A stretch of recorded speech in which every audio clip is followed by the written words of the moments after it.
사람이 만일 그가 저주의 소리를 듣거나 보거나 알아서 증인이 돼 법정에서 증언하도록 요청받았지만 증언하지 않는다면 그는 형벌을 받아야 한다.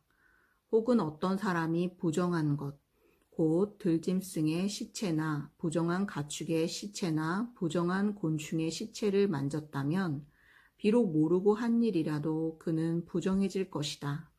그렇기에 그는 범죄한 것이다. 혹은 사람의 부정함, 곧 부정하게 하는 어떤 것이라도 만졌다면 비록 모르고 한 일이라도 깨닫게 되면 그에게 죄가 있는 것이다. 혹은 어떤 사람이 우발적으로 좋은 것이든 나쁜 것이든 그 어떤 것을 행하기로 맹세를 했다면 비록 모르고 한 것이라도 그것을 깨닫게 되면 그에게 죄가 있는 것이다. 이것들 가운데 한 가지라도 범죄한 사람은 자기의 죄를 고백해야 한다.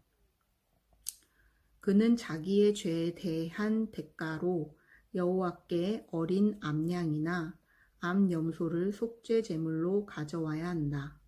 그러면 제사장은 그를 위해 그의 죄를 속죄할 것이다.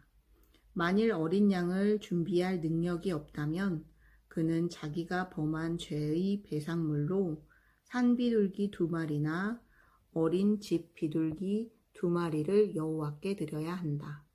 하나는 속죄제물이고 다른 하나는 번제물이다. 그가 그것들을 제사장에게 가지고 오면 제사장은 첫 번째 것을 속죄제물로 드리되 그는 그것의 목을 비틀어 죽여야 한다.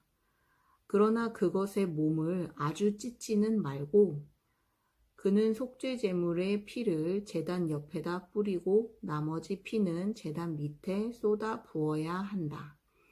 이것이 속죄 제사다.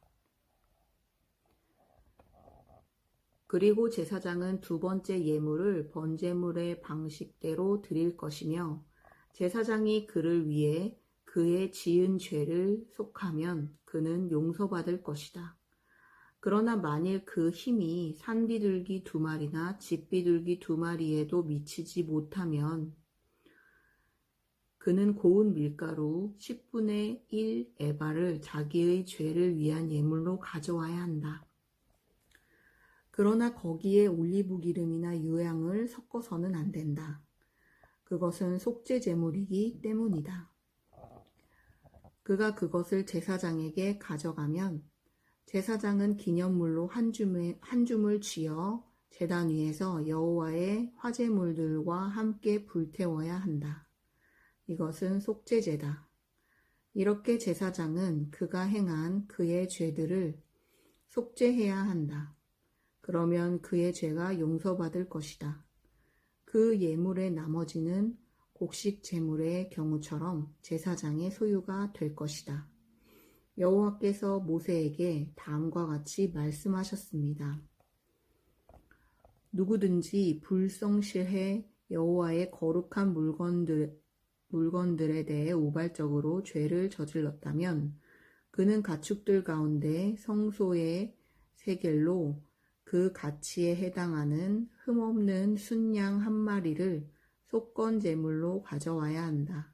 이것이 속건 제물이다.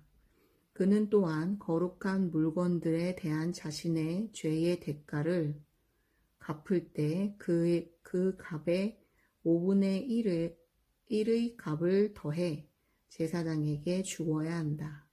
그러면 제사장은 배상의 예물로 순양을 가지고 그를 위해 속죄해야 한다. 그러면 그의 죄는 용서받을 것이다. 여호와께서 행하지 말라고 명령하신 것을 행해 범죄했다면 그것을 깨닫지 못하더라도 그는 범죄한 것이다. 그에 대한 책임이 있는 것이다. 그는 가축대 가운데 속건제물로 정해진 값에 해당하는 흠없는 순양 1마리를 제사장에게 가져와야 한다. 이렇게 제사장은 그가 우발적으로 저지른 잘못을 대신해 그를 위해 속죄해야 한다. 그러면 그의 죄는 용서받을 것이다. 이것이 속건제사다. 그가 여호와 앞에서 범죄한 것에 대해서 책임을 져야 한다. 아멘.